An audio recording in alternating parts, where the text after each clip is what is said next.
Welcome to the Bayou Breakdown and welcome to another edition of Social Scoreboard. I'm Patricia Caputo and today let's break down the college football semifinals. And by breaking down, I'm talking about what Penn State fans did after that 27-24 loss to Notre Dame Thursday.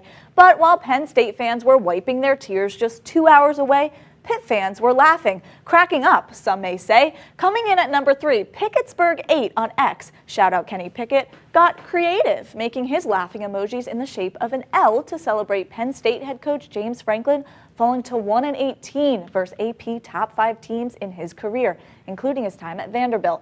At number 2, Big Game Panther was just fed up. And you know how the saying goes, if you can't beat them, just join them. That's it. That seals the deal, he says. I'm no longer a Penn State fan. I've been a fan for 44 years and a season ticket holder for the past 23.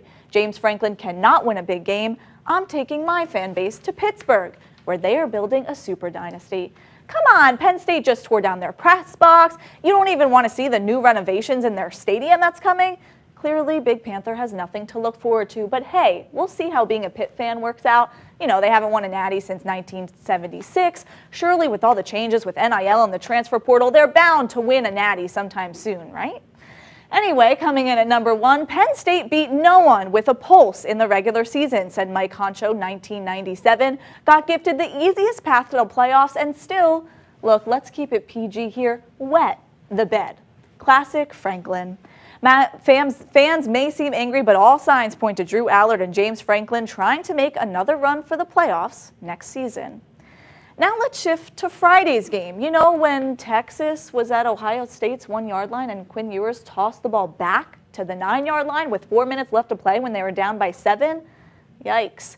Coming in at number 3 on X, Cajun Charm 86 was so fed up that all they could say is, college baseball is almost here. True statement, not wrong, but seems to me like someone who is just at a loss for words.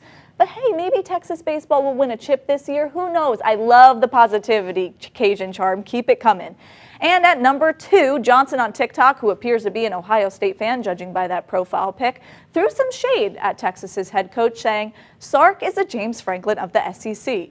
LOL. On that same drive, Quinn Ewers would throw a pick 6 to his former Ohio State roommate Jack Sawyer to seal the game 28-14. Gotta love the transfer portal. This is now the second year in a row where an SEC team will not compete in the national championship game. And last but not least, coming in at number 1, DJ Dom 11 and Tortured Gamer Department had seen this nightmare before. Dom said, reminds me of the Seahawks in the Super Bowl when they didn't give the ball to Marshawn Lynch. The Tortured Gamer agreed, saying, as a Texas transplant from Seattle, it was hauntingly familiar. I cried during that Super Bowl, in case you were wondering. Notre Dame and Ohio State will compete for a national championship on January 20th. Ohio State is looking for their first national championship win since defeating Oregon in 2014. But Notre Dame head coach Marcus Freeman might just be in the right environment where he has the resources to help bring the Irish their first national championship since 1988. I'm Patricia Caputo, and while that wraps it up for this edition of Social Scoreboard,